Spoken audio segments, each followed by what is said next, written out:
మేడికుండూరు మండలం సరిపొడి గ్రామానికి ఆనుకొని వి ఇన్ఫ్రా వారిచే ప్రారంభించబడిన మరో ప్రతిష్టాత్మక వెంచర్ ఓఆర్ఆర్ నందనవనం.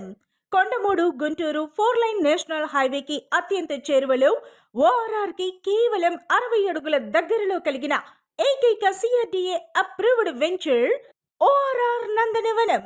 అమరావతి అనంతపూర్ ఎక్స్ప్రెస్ హైవేకి 300 మీటర్ల దూరంలో ORR and Anantapur express highway butterfly junction కి అత్యంత సమీపంలో 5,000 ఎకరాలతో రాజధానిలో ఏర్పాటు చేస్తున్న ఇంటర్నేషనల్ గ్రీన్ఫీల్డ్ ఎయిర్పోర్ట్ కి డైరెక్ట్ కనెక్టివిటీ ఉన్న ఏకైక సిఆర్డీఏ అప్రూవ్డ్ వెంచర్. 100% వాస్తు మరియు సిఆర్డీఏ నామ్ ప్రకారం చుట్టూ compound wall, open drainage, cement roads, ప్రతి ప్లాట్ కి water pipe line connection and plantation, over head water tank, grand entrance arch with 40 feet cement రోడ్డుతో 75% బ్యాంక్ లోన్ సదుపాయంతో మీకు అందుబాటులోకి వచ్చేసింది. రాబో రోజుల్లో గజం 20,000 నుండి 30,000 మధ్య పలికినా ఆశ్చర్యపడనక్కర్లేదు.